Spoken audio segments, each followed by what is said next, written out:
Everyone, welcome. Thank you for being here with us. My name is Anthony. Yes, that is my real name. I'll take questions on that after the fact. I'm the Chief Marketing Officer for the state. That means that I oversee all of the marketing that makes Connecticut a great place to live, work, and play.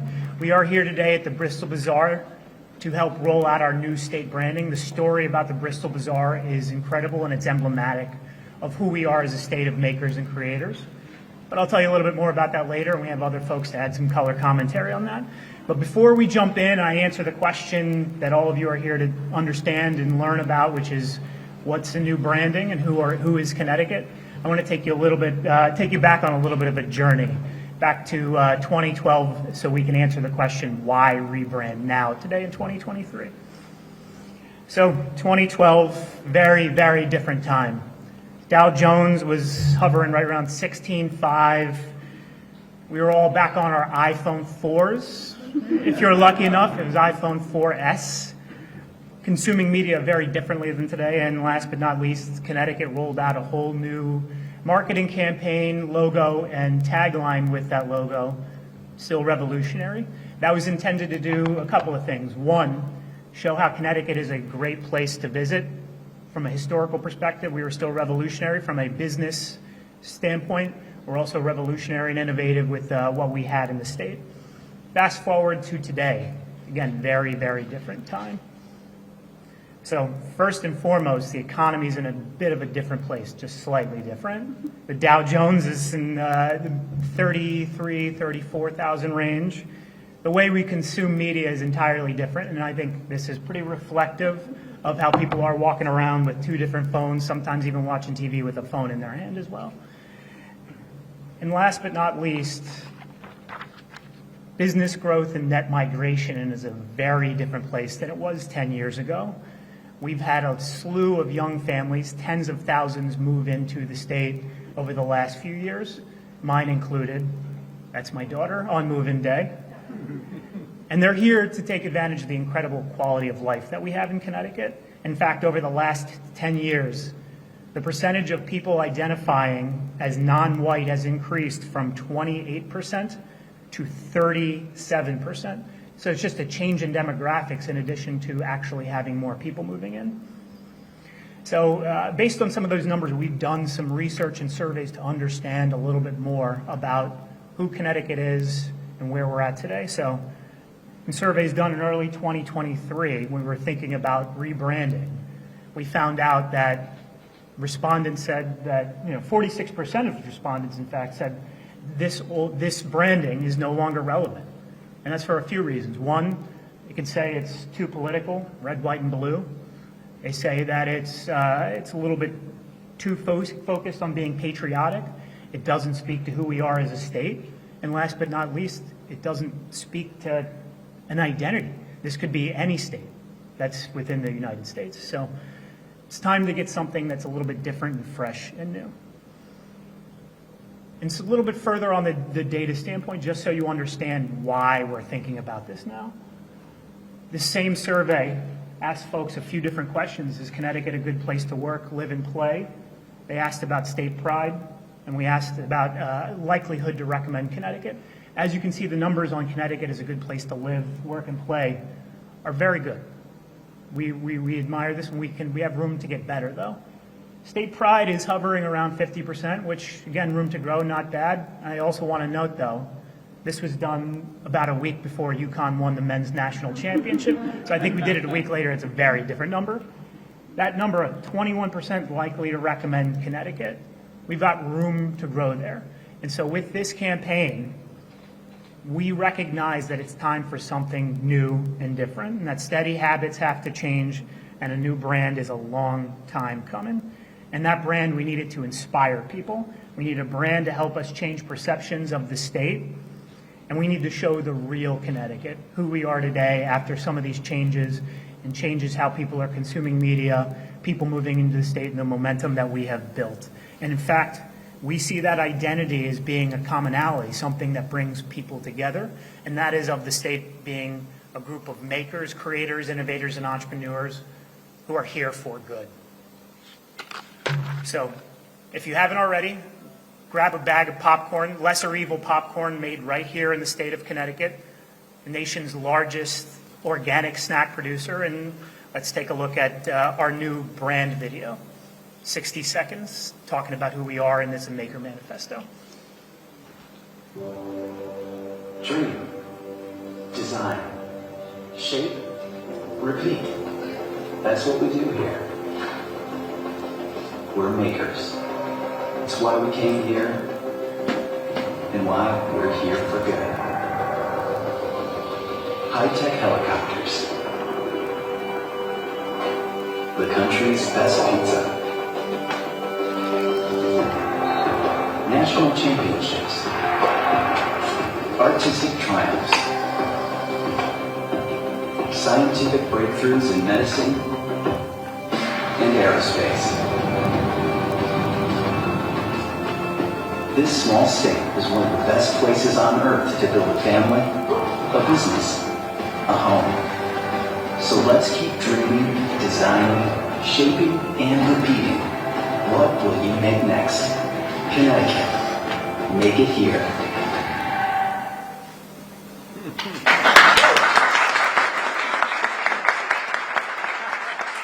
Not bad, right? Not bad.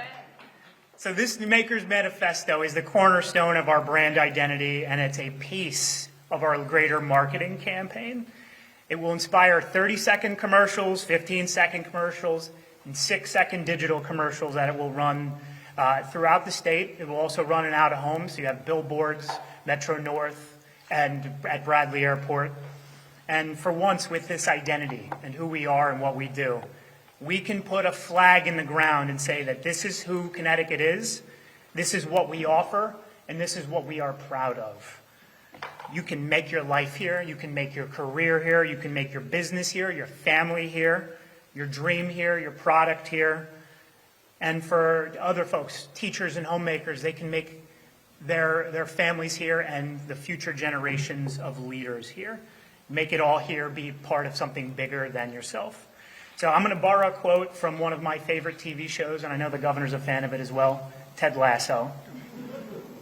One pilgrim alone is a zealot, but 2 pilgrims together, that's a pilgrimage. So we're bringing people together as much as we can. And that all starts with our logo.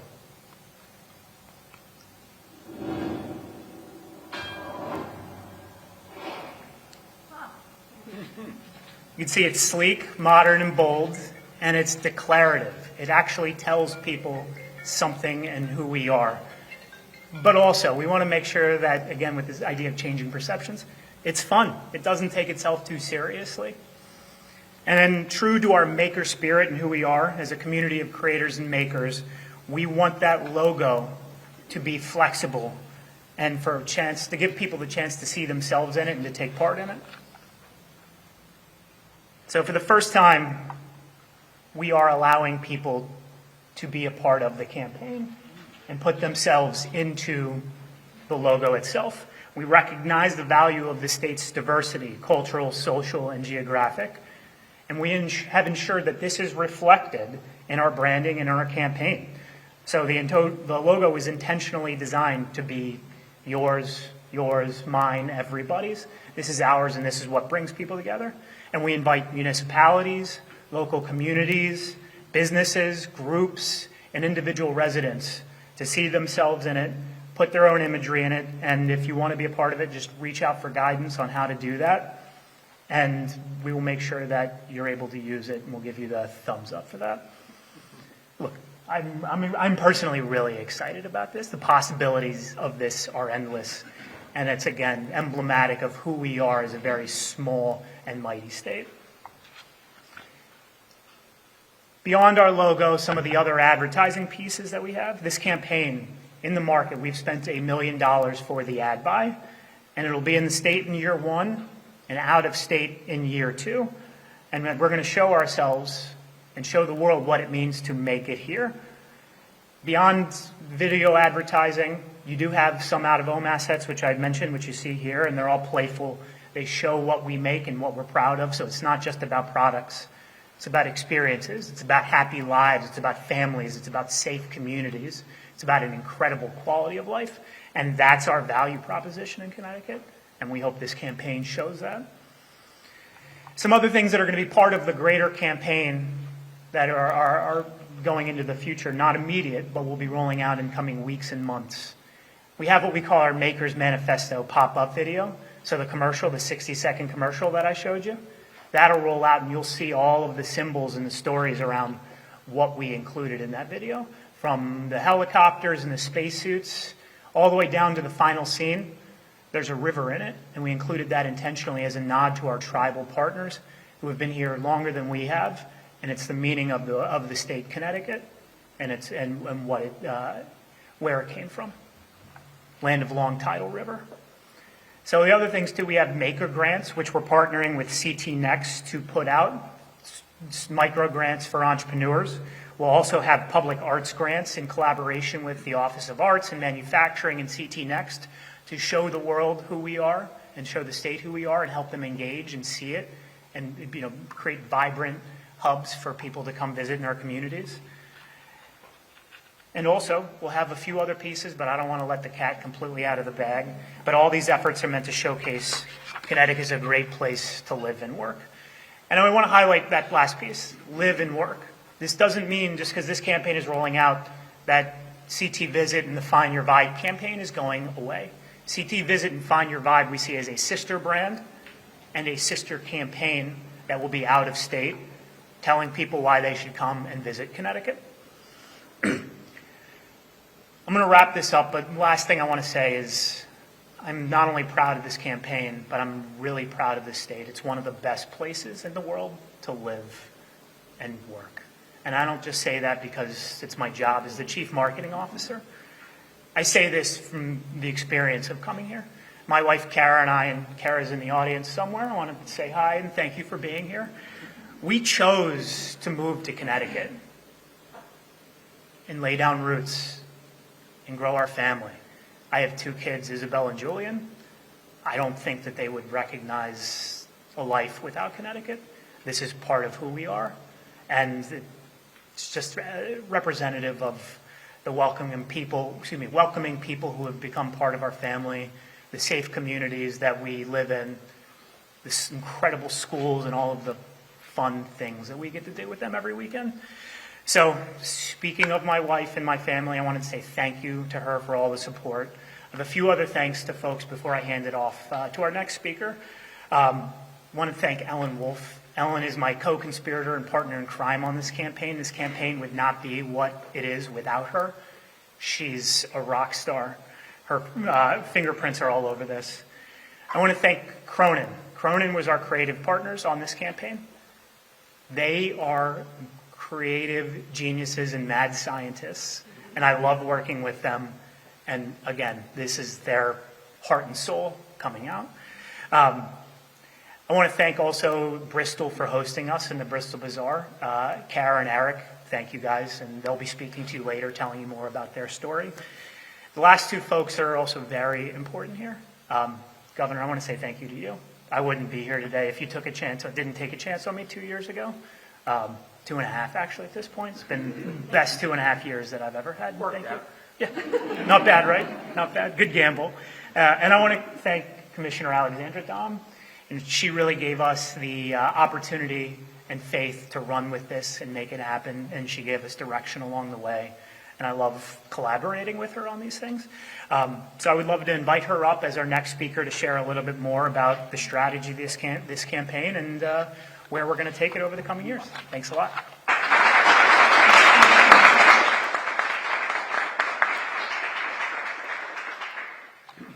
Well, if you had someone like that working for you, wouldn't you give them a lot of, wouldn't you tell them to run with it? Because Anthony absolutely knocked this out of the park. I think we can all agree, having just seen the spot. And like he said, he hasn't even let the cat out of the bag. There's so much more that's going to come from this campaign. It's just going to pay dividends for years, literally.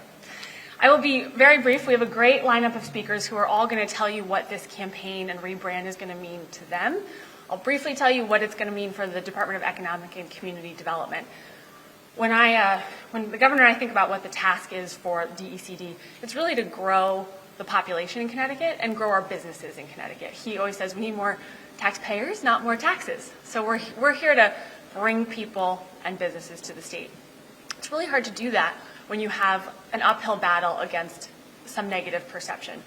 Yes, our numbers in some departments in terms of perception are good, but there was room to grow in all of them, and particularly in that likely to recommend number.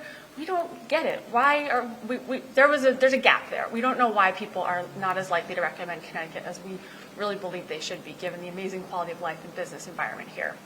So this campaign is going to hit those perceptions head on. It's going to make it so that if we're trying to grow the population and businesses, we have to do two things. We have to keep people that are here happy. We have to keep them here, and then attract new people as well.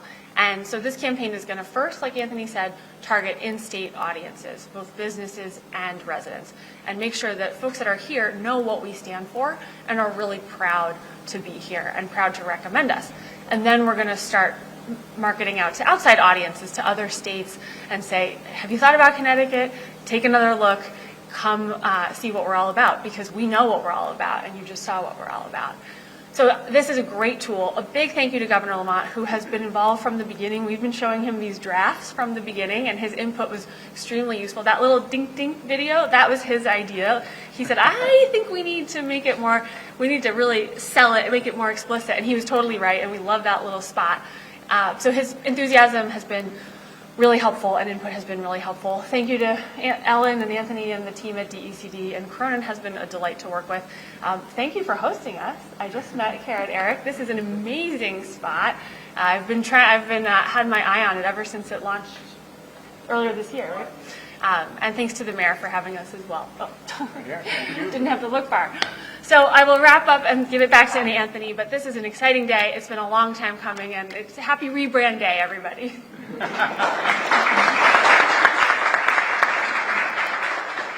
All right, so the authenticity of this new brand comes from within. It's not just from me and the governor and Alexandra at the state telling you.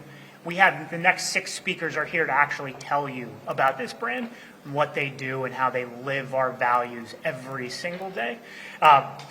Mayor Jeff Caggiano of Bristol is here, and he's going to explain the story of the Bristol Bazaar, how we came to be at this incredible location, and how their town here embodies that maker spirit, and it adds to the vibrancy of our towns and communities and shows everybody how we are a state of makers and creators. So, Mayor, come on up. Thank you very much. Thank you, Anthony. I also want to thank the governor for coming. He's spending a lot of time here lately with Commissioner Dahm, because there's a lot of stuff happening in Bristol, you know, from the Route 72 streetscape to all of the downtown development, and the Sessions building actually is being cleaned. I hope you go out on Riverside Avenue and check that out on your way out. A lot of great partnerships over the years that are coming to fruition all at once. And I'm not going to get too deep into the story, because I think you'll hear from the true makers of this Maker's Mark. But in December of 2021, Bristol's American Rescue Plan Act, the committee put out a call for grants.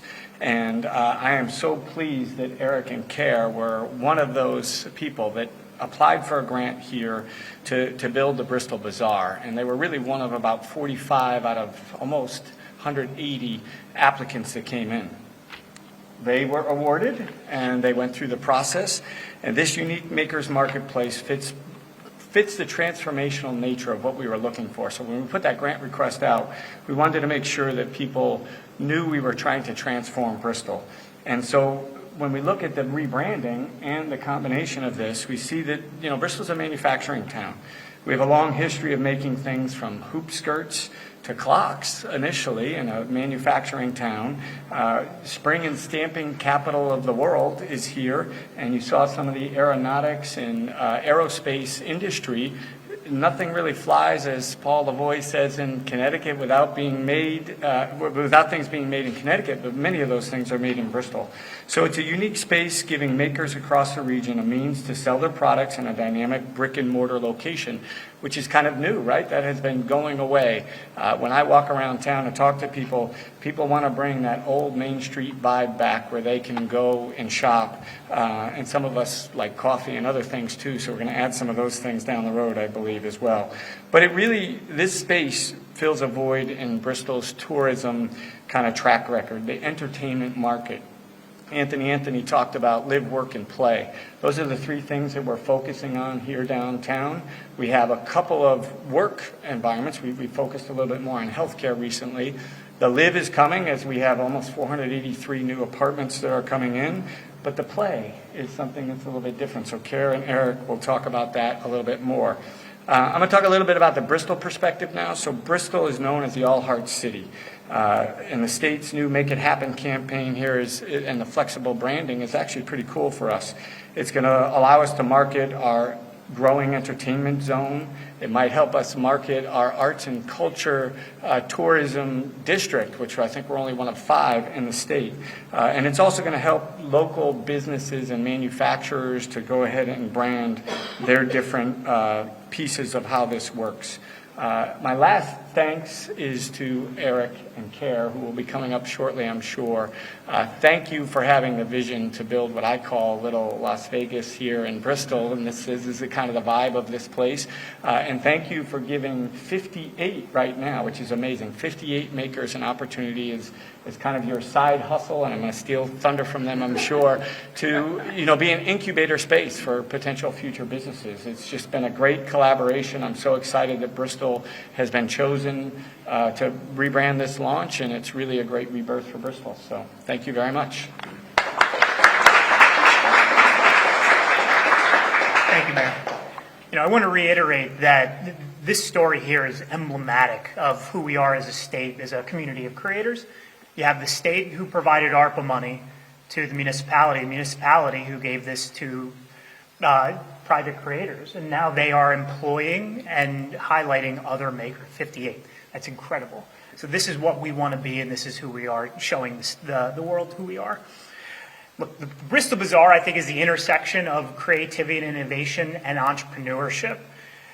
And it's doing something that's not only making money, but it's also making others money and opportunity. They're supporting small business owners.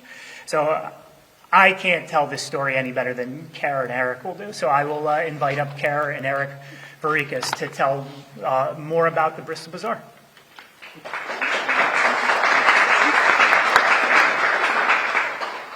Good morning, everybody. I am so excited. So I'm Kara Varikas. I'm Eric. So we're going to start and just give you guys a little bit of a background for those of you who don't know how we got here. So Eric and I started Dusty Dude Woodworks, which is our first business, as a side hustle back in 2017, and we just did it on a whim. We were looking for something to do that just gave us something else to talk about. At that point, he was an architectural woodworker, and I have, I don't know how many years now, we'll say 10 years of marketing experience under my belt, and he was making cornhole sets in his friend's basement. So really, I had no idea what cornhole was, and he showed it to me, and I was like, oh, that's so cool. Like, I get it. What if we built a brand around this? And it was fun. It was something we did for fun, and it grew. We had a lot of coffee conversations on Sunday mornings with the what ifs, and, how do we do this, and what could you imagine? And it didn't take very long. It was probably about 3 years later, and he then had to leave his full-time job and become a full-time maker. The demand was so high. He's a very talented guy, so it makes my job very easy, but we were really able to just launch. But during that time, the reason I tell you this story is that we wish we had something like the Bristol Bazaar to help us get to that next level. Instead, we were Googling, we were asking family and friends who may have no idea what they were talking about. And at that point is when we got involved with the Central Connecticut Chambers of Commerce, which I could say accolades forever about them and their help with us, and the city of Bristol. And it really just helped us grow. So at that point, it was pre-COVID, so we were traveling a lot more, and we saw a space out west similar to this concept. White walls, concrete floors, just a perimeter with 10 by 10 booths with makers, and you could shop till you drop, really. And we loved it. We loved it. Some of the makers were there, some of them weren't there, but we wanted to bring something like that home. There was nothing like that here. There's maker spaces, and there's craft fairs and shows, but there was nothing that was year-round that helped people grow their businesses. So we took that and took, 2 or 3 years, I think, to noodle on it. Mm-hmm. And we wanted an atmosphere. So when we shop, we wanted it to be memorable. We wanted it to be something that's notable. And so that's where these Vegas inspirations, the Boston Common, really came from. And we added in the additional aspects of our think tank, which is our conference room, our event space, and then our coffee cocktail lounge, which will be Yellow King Bristol very soon. But yeah, so that's really where everything came from. ARPA came to us in terms of, I was talking again with Katie from the Central Connecticut Chamber, and we had breakfast, and she mentioned it to me, and I was like, I don't know. I had never done anything like that before, but we did. With them standing behind us, we were able to do that. The city's support and confidence in us as small business owners, we were able to do that. And one of the other things that we try to provide at the Bristol Bazaar is guidance towards those other makers to get other opportunities, to get funding or loans or just information for accounting, legal, whatever they need. We can hopefully direct them to the right place. Because like Kara said, we were Googling it, all this stuff, asking around, didn't really know who to talk to, what to talk about. And in the search that we found places like CTSBDC to help with funding and SCORE to help with guidance, which were amazing. They helped us get the remainder of the funding we needed after ARPA to get this place up and running. And it was great. We couldn't have done it without them. So that's what we want to be able to provide for the other makers here who are kind of moving away from their full-time job, turning this into their lifetime. So we want to help them with that. And it's funny, we both moved out of Connecticut a long time. We both grew up here, but we both moved out for a while and eventually came back home. And it's, I don't really see us going anywhere else because this is home, and it's just, it's hard to describe. It's like a small town feeling everywhere, it's great.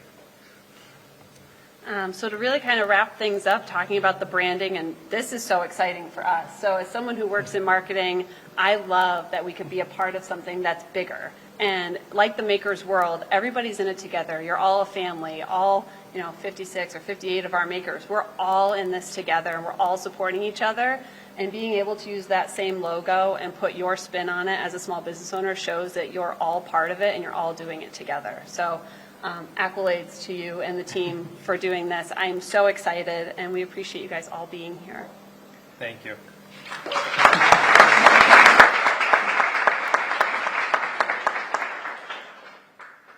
It's a big love fest. I love this. This is great. So cooking is one of my favorite creative expressions. I mean, what would you expect from a guy who grew up in restaurants with a big Greek family? Chef Emily Mingrone is not only a creator with the concoctions that she whips up in her kitchens, but she's also an entrepreneur and an innovator. Not only that, she also was Connecticut's Chef of the Year back in 2021, so she's got a pretty successful track record in her field and creativity, but also as a business owner. And I'd like to invite her up to share a little bit about her story, what it's like running a business here in Connecticut, and what she thinks about being a creator in our state of makers and creators.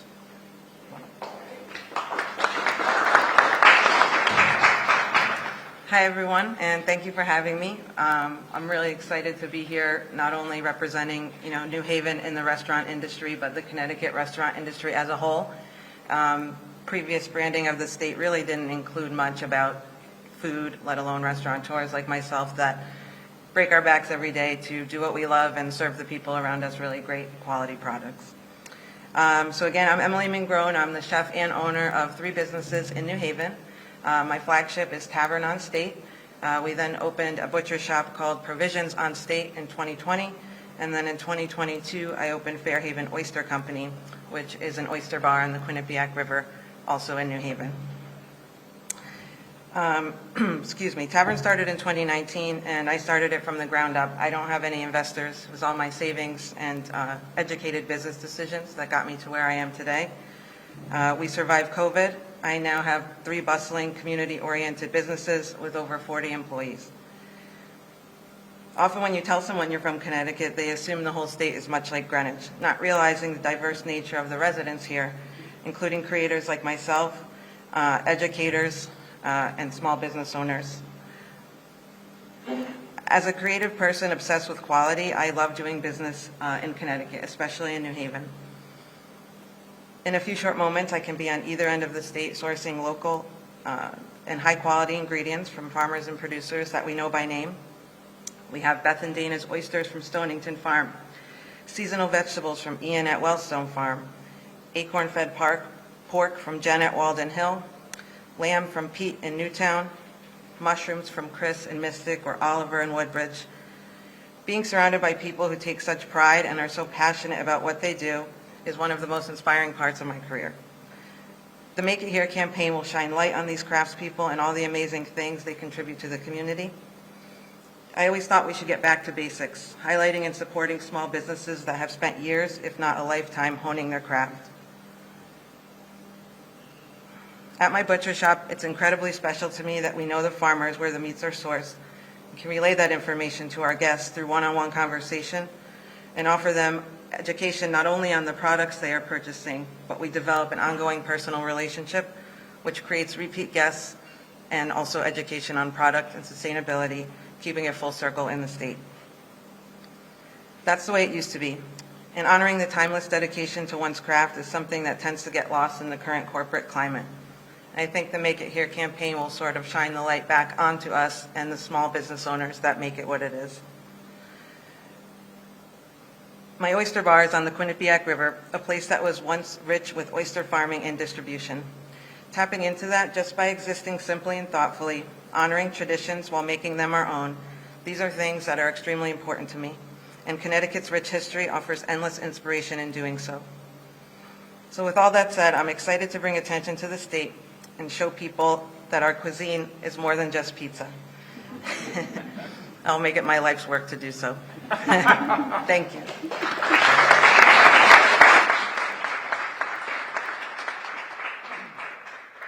Thank you, Emily. I think what Emily just said is it belies the fact that we have so many small businesses here that do incredible things. I want to say it's 97 or 98% of all of our restaurants in this state are independently owned. Not bad at all. I want to say also, Scott, that's number one in the country. Nobody else comes close to us. So not bad at all. Look, we're spending a lot of time today talking about the products and services that we make. But I think the most important thing that we make here in the state are people. Our people. We have one of the best public school systems in the nation every single year. And our teachers and our homemakers are the ones making that and ensuring that we have the next generation of leaders here. Today we have Carolyn Kelma, who is Connecticut's 2023 Teacher of the Year. And she was a Teacher of the Year finalist nationally. And I think that she's going to be the perfect person to tell you a little bit more about why teachers are so vital to our state and our value proposition and who we are as a state of makers and creators. Come on up.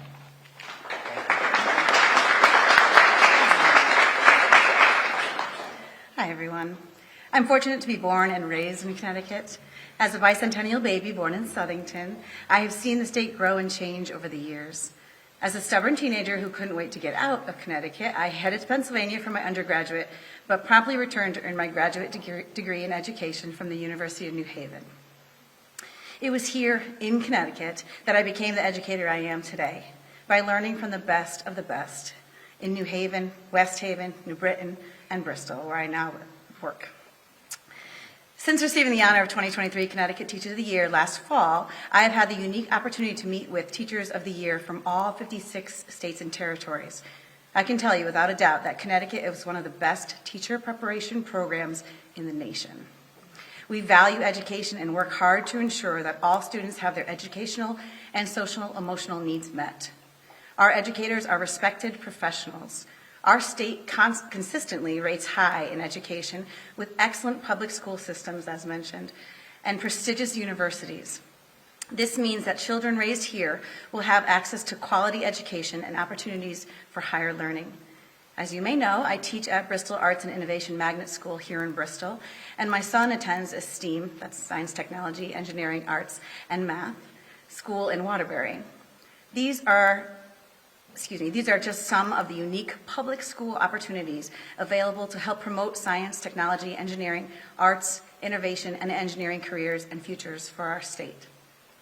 As a Connecticut educator, I feel respected in my profession, and I earn a salary that actually allows me to raise a family in this beautiful state full of natural surroundings, picturesque landscapes, and neighborhoods. I can be at the beach, the city, a casino, a forest, a seaport, a nature preserve, or even the Pez factory in under an hour. I also love how Connecticut offers a diverse and vibrant cultural scene: museums, theaters, restaurants, art galleries, historical sites. The proximity to New York City and Boston is exceptional too, especially when you're a Red Sox and Yankees divided household. And if we ever feel the need to travel, we're so close to our small airport, but also several large major airports and train stations. As an educator and parent, I cannot see myself in any other state. I cannot wait to see how this new branding helps grow and evolve our state even more. Thank you for having me.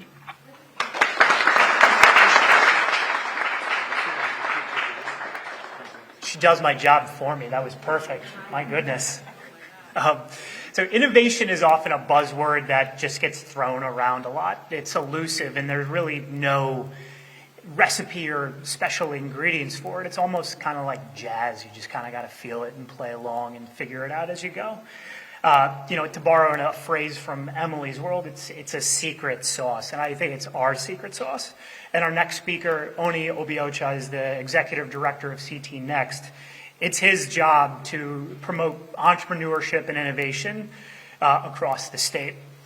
He works with the public and private sector along with the world of academia to encourage all of this and to create an environment where it's ripe and our innovators and entrepreneurs can grow and thrive. And in fact, my team and multiple teams across DECD will be working together with him on parts of this campaign, specifically with some of those entrepreneur micro grants that I mentioned before, and creating some experiential art installations around the state. So, but I'm going to invite him up to talk more about the maker spirit. Thanks a lot.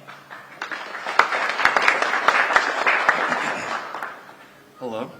Thank you all for having me today. As Anthony said, my name is Onyeko Biacha, and I'm the Executive Director of CT Next, the entrepreneurship and innovation arm of the state of Connecticut. But I think more importantly, quite honestly, I'm a lifelong Connecticut resident. Born and raised in Windsor, Connecticut, my story is so particular to this campaign, so when Anthony started talking to me about it, it resonated so deeply. My uncle, having moved from Nigeria to work at Pratt & Whitney, called my father back in Nigeria and said, "You need to come to Connecticut because you can make it here." My dad, my mom eventually moved over and had myself and my 2 other siblings. And growing up, we were told we have the opportunity to make it here and really capture the American dream. And that's what I had the opportunity to do. Going to University of Connecticut, ending up building, launching, and then selling a coffee roasting company and coffee shop, I'm now able to tell the entrepreneurs I work with every day, you have the opportunity to make it here. So with this campaign, what I love about it is how dynamic it is. It's a direct representation of the innovators, the cultural architects, the entrepreneurs, the investors, the educators, the academics, the chefs, the sommeliers, all based in and around Connecticut, who are so excited to have the opportunity, the resources, the human capital, the financial capital, and just the love of the state to be able to make it here. So with this, I couldn't be more excited for the work that Anthony's doing, the work that Commissioner Dom is doing, and obviously the amazing leadership from Governor, to really think about and reimagine this Connecticut that I know and love so well because of the opportunities it gave me to make it here. Thank y'all so much.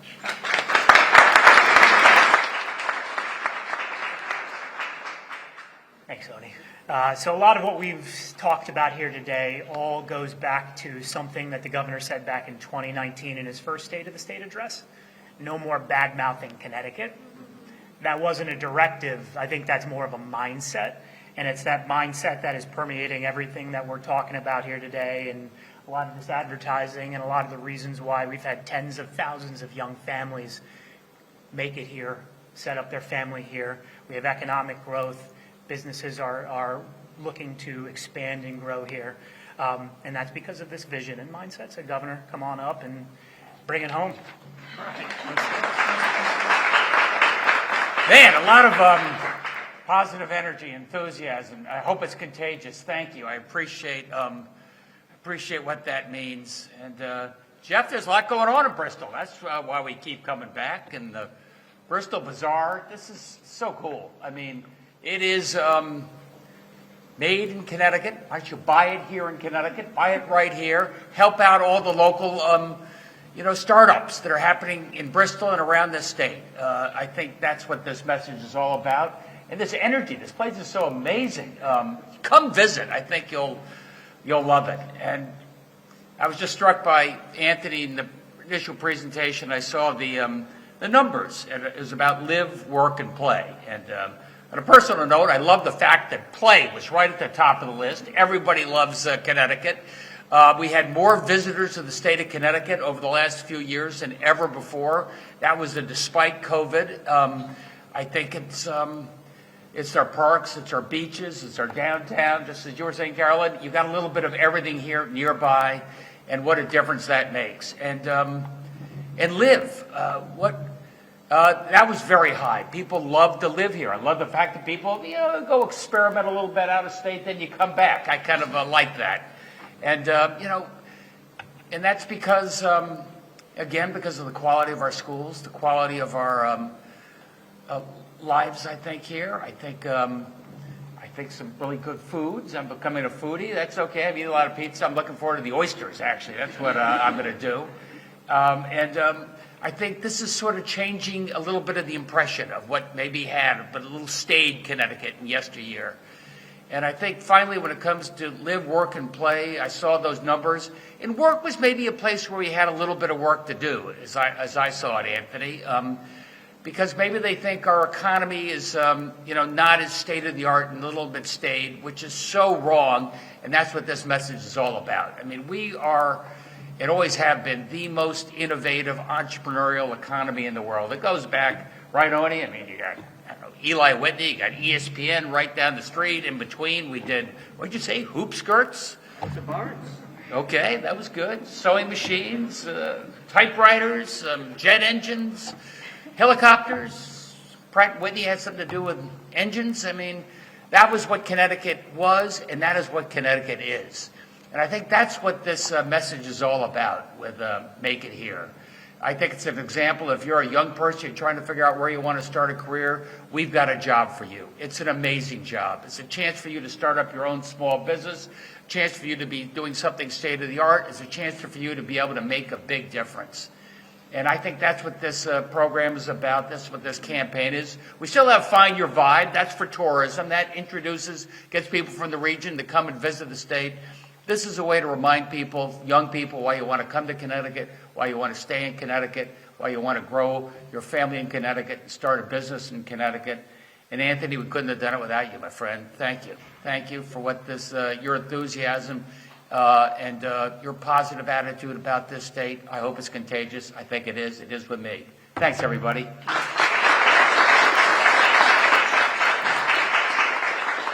And one last thing before we jump into Q&A, I'm going to ask the governor to sign some of these commemorative prints of our campaign, and just let's seal this moment in history. Come on up, Gov. Okay. What do you want me to write? War and Peace or just... Yes, your first novel.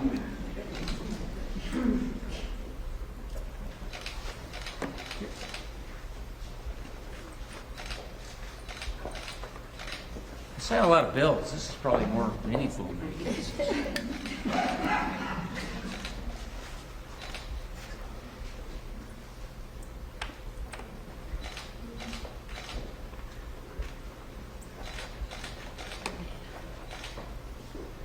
Thanks, Gov. I love it. How's that? Good living, made in Connecticut. I love it. Don't you?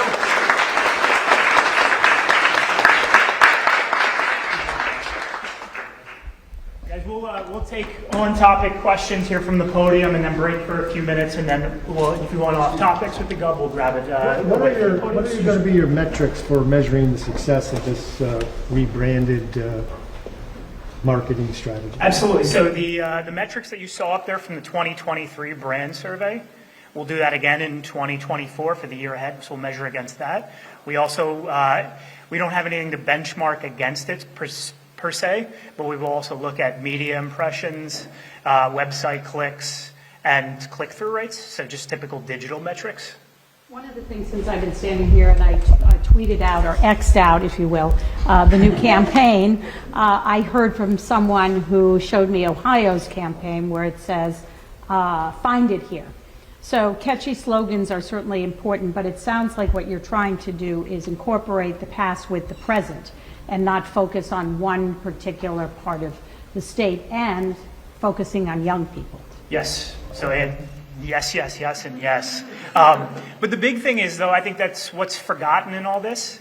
I think we're leaning a little bit less into the history and the past than we ever have before. I think we're looking at who we are and where we're going. We have to tell people where we're going and what the vision for this state is. So if they're not buying into that, they don't necessarily understand what makes Connecticut so great with the stability that we have here and the quality of life, and they need that assurance moving into the future. My other question was, I think you may have mentioned the financial commitment, but as we've seen in years past, there is, at the start, everyone is committed to dollars, and you and I spoke about previous administrations where they ended up having no money to support this campaign. So how do you keep it going with that commitment? So a couple different answers here. First of all, statewide marketing has grown under the governor. First few years, it stayed flat through COVID, and we had a supplemental, very large package of federal dollars from the American Rescue Plan. This past year, that budget grew to $4.5 million, and then we also have supplemental grant money from the Department of Commerce with EDA grants, which will get us through the next year or so. Could you speak to, so last year you had $4.5 million for marketing. This year you have $4.5 million again with that EDA money? Let's flip that. So FY23, it was 4.25. FY24, which we're currently in, it's 4.5. And that's just flat, that's general fund. And that doesn't include this marketing effort? No, this marketing effort was from previous federal funds with the American Rescue Plan. And that will carry for how long? How long do you? This will go for the next year, fiscal year. Is there any plan to, how do you sustain that? Do you have additional money that's going to push this campaign beyond that? Is it going to be reloaded? So we will reload that in the next fiscal year with the supplemental funds from the EDA grants that we received. Okay. And at what level do you anticipate?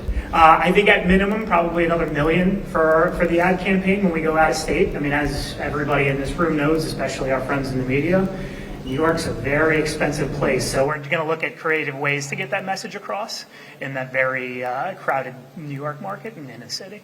When do you start advertising out of state? Out of that, we haven't committed to yet. I would say we'll probably shoot for roughly the same time frame next year, October to March, because we have a whole strategy with our tourism marketing that's out of state. We keep that the lights on there through the spring, summer, and fall, and we kind of dip down in the wintertime.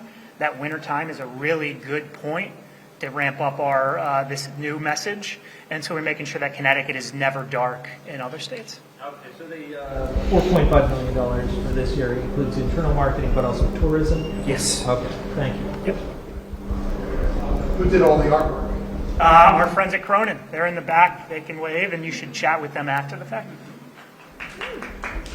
Yeah, absolutely. Absolutely. See this on buses, billboards, you name it. It's a great question. You will see this on billboards throughout the state, and a few specifically we have targeted in Hartford. You will see it on Metro North. You'll see it at Bradley Airport. You are going to see it online more than any other place because we know we can get more bang for your buck, and we can get in front of people with the frequency we need for this message to stick. So you'll see it on social media. You will see it follow you around everywhere online. You'll see it in local Hartford media outlets. I mean, we are really trying to get in front of target audiences with younger families, young people, as well as current residents who are a huge part of making the state what it is. And is this run out of DECD or its own, or is it, right? Yes, so this is run out of DECD, and we have collaborated throughout this process with the governor's office and worked with other agencies to make sure that there's buy-in across state government. Hey, Anthony, there's a lot of made in Connecticut signs, and that seems narrower than make it in Connecticut. But yet that's what I'm physically seeing, made in Connecticut. That's stuff. Can you talk about that distinction? Sure. So I think there are a few different layers to this Make It Here campaign. Of course, it's the products, services, and some of the things I referenced before with the people. By the way, I'm very sorry to Channel 3, who I keep on hitting their microphone. I'm going to just keep my arm this way. But in terms of the products we make, yes, all these things are things that we should be very proud of. But the deeper, richer meaning here is something that this is my story. This is the story of tens of thousands of families who are moving here. And it's the story of millions of people who live here. Connecticut is a place where you can make it. This is your home. This is where you should lay down roots. And this is where you can find success, whether it's starting a business, finding a meaningful career, or inventing some amazing product that's going to make you a billionaire. Question. Can you talk about, you mentioned a couple times young people, just sort of how this is targeting younger folks, what specific kind of ranges of ages you're looking at, and where that's going to be kind of making those targeted? Absolutely. So we will be online. So we are paying for digital advertising with Meta, as well as LinkedIn. That's 100% the case. Age ranges, we're going to want to go early 20s all the way through to the 50s. We really want to find people who are looking for a few different things. Obviously quality of life, but also business interests, because I think we check all those boxes here. Anything like on college campuses? From a digital space, yes, absolutely. We're not really doing specifically that kind of geo-targeting to college campuses, but I think what you're thinking about is entirely possible when we get more targeted in year 2 when we go out of state, especially when we're not going to have, as I mentioned, New York City markets are extremely expensive, so buying TV is going to be tough. So we're going to have to be very narrow with our advertising targets and making sure we're in front of the right people as opposed to just everybody. I have a really specific question. Lay it on. So, a lot of times when you see movies, at the end you see the little Georgia logo. I know we shoot a lot of movies here. Like, am I going to start seeing that at the end of movies? I certainly hope so. I mean, look, we already have some fantastic TV and movies that are produced and directed and written here in Connecticut. So when you start seeing that, yes, they'll have that new logo. I mean, I think there's actually a question for Ellen, who used to work at a film office, and Alexandra, wherever. Oh, there you are. Yes, the answer is yes. We want that to be the There case. are 4 movies debuting in the month of November that were all shot in Connecticut. That's just a snapshot. That's not the full picture. So a lot is being shot here. Well, we have a whole office within DECD that's supporting the industry. And so lots being shot here, and they will let you know where it was shot at the end of the movie. Mm-hmm. Thanks, everybody. Thanks, everybody.